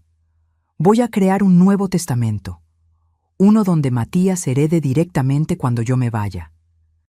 Tú recibirás el terreno de Cuernavaca y una parte de mis ahorros. Pero esta casa, esta propiedad que 4 generaciones construyeron, va para alguien que demostró tener más coraje a los 13 años que tú a los 42. Vi cómo procesaba mis palabras, vi cómo le dolían, pero también vi algo más, aceptación. Es justo, dijo finalmente. Matías merece eso y más. Todos los documentos que había firmado bajo presión fueron anulados. Miranda se encargó personalmente de cada trámite. Los poderes, el fideicomiso, ese testamento falso, todo borrado del registro. Recuperé el control total de mi patrimonio, pero más importante, recuperé el control de mi vida. Don Jacinto organizó una reunión vecinal donde me agradecieron por limpiar el vecindario, como si Karina hubiera sido una plaga que finalmente exterminamos. «Doña Coco», me dijo doña Margarita, «usted es una inspiración. Mi hermana está pasando algo similar con su nuera. ¿Podría hablar con ella?» Y ahí nació algo inesperado. Con los 500,000 pesos que había planeado donar, creé el Fondo de Apoyo Legal Ernesto Mendoza, nombrado en honor a mi difunto esposo. Un fondo específicamente diseñado para ayudar a adultos mayores víctimas de fraude familiar. Miranda ayudó a establecerlo. No era una donación ciega. Era un programa estructurado que ofrecía asesoría legal gratuita, investigadores privados cuando era necesario y apoyo psicológico para las víctimas. Muchos casos como el tuyo nunca se denuncian, me explicó Miranda, por vergüenza, por miedo, porque las víctimas piensan que nadie les va a creer. Este fondo puede cambiar eso. El primer caso que ayudamos fue el de la hermana de doña Margarita, una señora de 71 años cuyo yerno intentaba despojarla de su pequeño negocio de abarrotes. Con nuestro apoyo legal, ganó el caso en 3 meses. Luego vino una señora de Puebla. Después, un señor de Monterrey. Uno tras otro, adultos mayores que habían sido silenciados, ignorados, tratados como estorbos por sus propias familias. Les dimos voz, les dimos armas legales, les dimos dignidad. En 6 meses, el fondo había ayudado a 16 familias. 3 casos terminaron en arrestos. 8 en reconciliaciones familiares después de que los abusadores enfrentaron consecuencias. 5 en separaciones necesarias pero pacíficas. Un periodista local quiso hacerme una entrevista. «La abuela que se convirtió en defensora», tituló el artículo. No me consideraba defensora. Solo era una mujer que se cansó de ser pisoteada y decidió hacer algo al respecto. Matías se convirtió en mi sombra durante esos meses. Me acompañaba a las audiencias cuando podía, a las reuniones del fondo, a las asesorías. Cuando sea grande, me dijo una tarde mientras revisábamos casos nuevos, quiero ser abogado como Miranda, para ayudar a personas como tú, abuela. Personas como yo no necesitan ayuda, mi amor, le dije, revolviendo su cabello. Necesitan recordar que siempre tuvieron el poder. Solo lo olvidaron por un momento. Rodrigo cumplió con la terapia.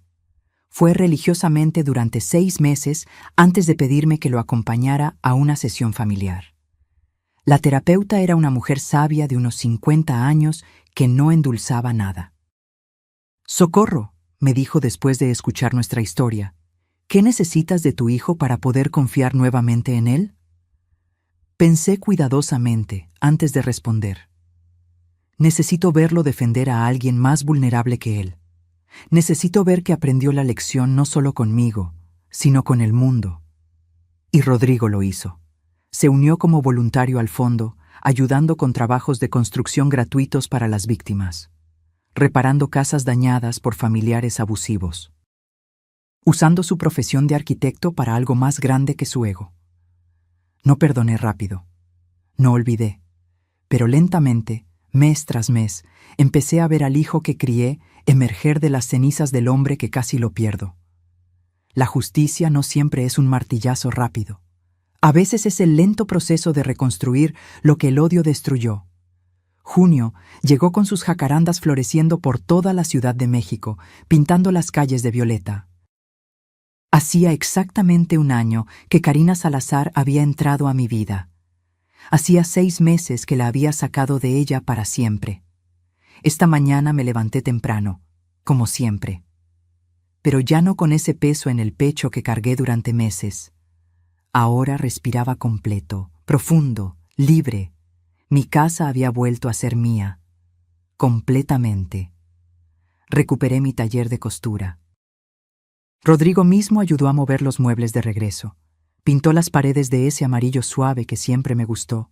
Instaló una nueva lámpara de trabajo. No lo pedí. Lo hizo porque quería, porque necesitaba reparar con sus manos lo que había ayudado a destruir con su ceguera. Las antigüedades que Karina vendió fueron recuperadas en su mayoría. Miranda encontró al intermediario que las compró y con las órdenes judiciales apropiadas regresaron a casa. El juego de té de mi abuela, los candelabros de plata, incluso el reloj de oro de Ernesto. El anillo de mi madre con las esmeraldas cambiadas fue lo único que no pudimos recuperar intacto. Las piedras originales ya se habían vendido a un joyero en Guadalajara que, convenientemente, no llevaba registros de esa transacción. Pero contraté a un joyero de confianza que reemplazó las esmeraldas falsas con unas nuevas. No eran las originales, es cierto. Pero cuando lo miro ahora, ya no veo la traición. Veo la resiliencia. Veo la prueba de que las cosas rotas pueden componerse, aunque las cicatrices permanezcan. Rodrigo y yo cenamos juntos cada domingo. No en mi casa todavía. En terreno neutral. Un restaurante que él elige, donde pagamos a medias porque insisto en ello. Hablamos de cosas simples. Su trabajo, el clima, las noticias. No forzamos la intimidad. La dejamos crecer naturalmente, como una planta que necesita tiempo después de una helada. Hace 2 semanas me trajo flores, rosas amarillas como siempre. «Mamá», me dijo mientras las acomodaba en el florero, «mi terapeuta dice que estoy listo para decirte algo importante». «Dime». «Pasé 6 meses culpándome por haber sido tan tonto, 6 meses odiándome por haberte fallado, pero aprendí que el autorrechazo tampoco honra lo que me enseñaste». Tomó aire profundo. «Me enseñaste a levantarme después de caer, y eso es lo que estoy haciendo. No para que me perdones más rápido, sino porque es lo que un hijo tuyo debe hacer». Lloré, no de tristeza, de alivio, porque finalmente vi en sus ojos algo que había desaparecido durante el tiempo con Karina. Claridad. Matías es mi compañero constante. Ese niño de 13 años que tuvo el coraje de grabar a una criminal ahora tiene 14 y ha crecido al menos 5 centímetros. Viene después de la escuela 3 veces por semana. Hacemos las tareas juntos en la mesa del comedor, esa misma mesa donde casi pierdo todo.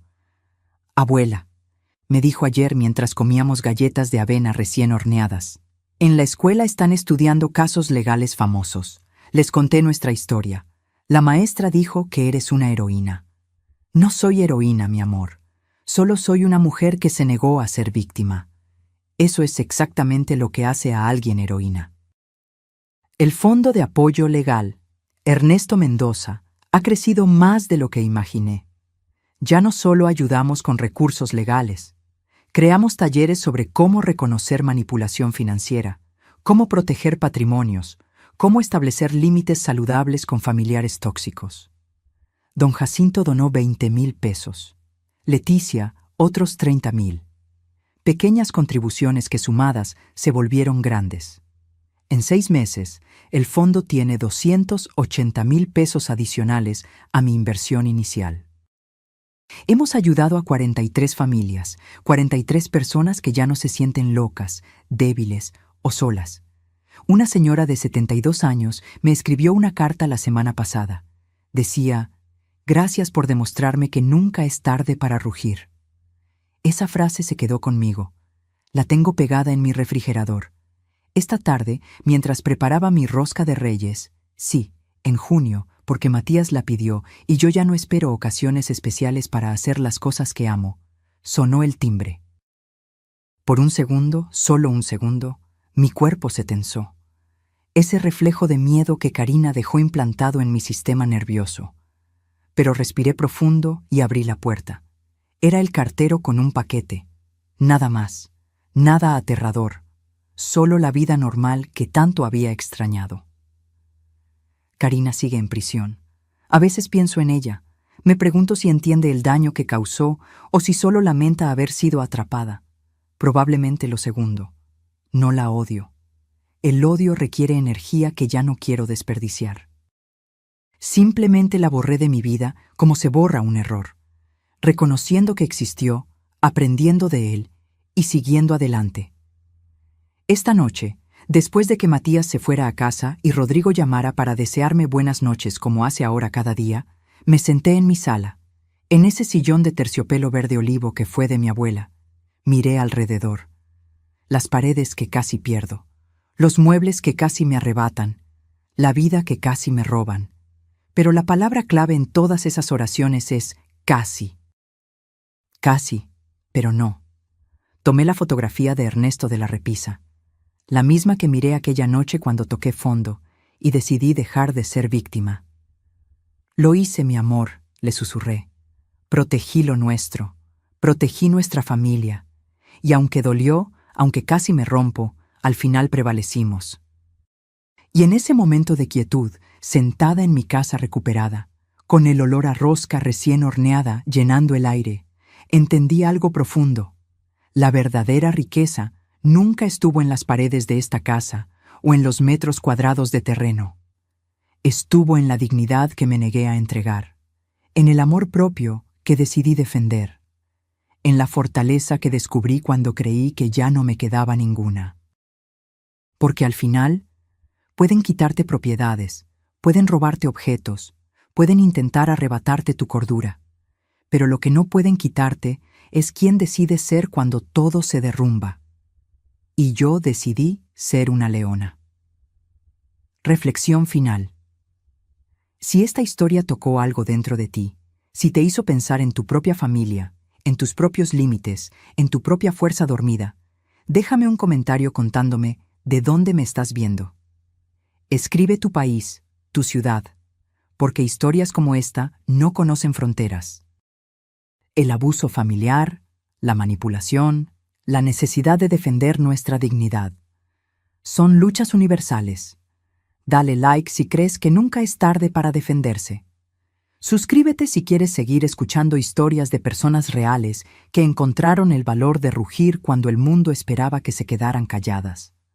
Porque la lección más importante que aprendí en estos 68 años es simple pero poderosa.